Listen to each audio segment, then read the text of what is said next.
5 অগস্টের পরে বাংলাদেশে যেভাবে ক্রিকেট বোর্ড গঠিত হয়েছে সেটা ফারুক সাহেবের ক্রিকেট বোর্ড বলেন আর আমিনুল ইসলাম বুলবুলের ক্রিকেট বোর্ড বলেন, এটা কি মানে প্রপার ওয়েতে হয়েছে?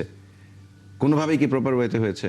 যেই আকাঙ্ক্ষা নিয়ে মানে ফ্যাসিবাদের পতন হয়েছে, সেই আকাঙ্ক্ষার কোনো একটা মানে একটা চুল পরিমাণ জায়গায় আপনার কাছে মনে হয়েছে পরিবর্তন আছে? বিসিবি সভাপতি তার বিরুদ্ধেও যে তদন্ত হচ্ছে ফিক্সিং এর অভিযোগে এরকম একটা গুঞ্জন উঠেছিল, পরবর্তীতে বিসিবির একটা ক্লারিফিকেশন দিয়েছে যে না, এরকম কোনো কিছু হচ্ছে না, এবং জিডিও করা হয়েছে বিসিবির পক্ষ থেকে। এই যে জিডি করা হলো, এটা তো নজিরবিহীন ঘটনা বাংলাদেশ ক্রিকেটে। এর আগেও আমরা দেখেছি অনেকের বিরুদ্ধে অনেক কিছুই হয়েছে, বাট জিডি করবে বিসিবি সভাপতিকে আসলে নিজের মানে যেটাকে বলা যায় অসহায়ত্ব, এটাই কি প্রকাশ করলেন কিনা? অ্যালেক্স মার্শালকে দিয়ে সাফাই গাইতে হচ্ছে। ধরেন কোনো একটা মানে নাম সর্বস্ব অনলাইন বা কেউ একজন কিছু একটা মন গড়া কাহিনী লিখে দিলেই আপনাকে সেটাকে ক্ল্যারিফাই কেন করতে হবে? বাংলাদেশের একদম প্রথম সারির গণমাধ্যম কি এই সংবাদটা করেছে? বিসিবি প্রেসিডেন্টকে জড়িয়ে কি দুর্নীতির ব্যাপার বা ফিক্সিং এর ব্যাপার করেছে?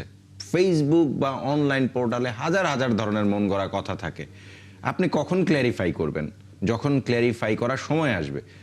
মানে বাংলাদেশ ক্রিকেট বোর্ড থেকে শুরু করে বাংলাদেশের সব জায়গায় যখন যেটা দরকার সেই জিনিসটা কিন্তু করা হয় না।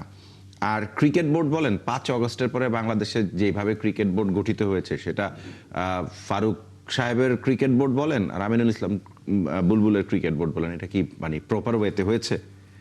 কোনোভাবেই কি প্রপার ওয়েতে হয়েছে? ইলেকশনটাও যে হয়েছে সেটা কি ইলেকশন হয়েছে? ইলেকশনে কত নাটকীয়তা আমরা দেখলাম, এটা কি প্রপার?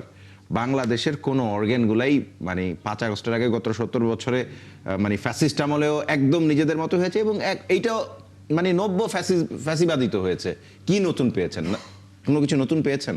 কোনো কিছু দেখে মনে হয়েছে এটা নতুন, এটা ঠিক আছে, এটা প্রপার, এটা সব কিছু মানে যেই আকাঙ্ক্ষা নিয়ে মানে ফ্যাসিবাদের পতন হয়েছে, সেই আকাঙ্ক্ষার কোনো একটা মানে একটা চুল পরিমাণ জায়গায় আপনার কাছে মনে হয়েছে পরিবর্তন আছে?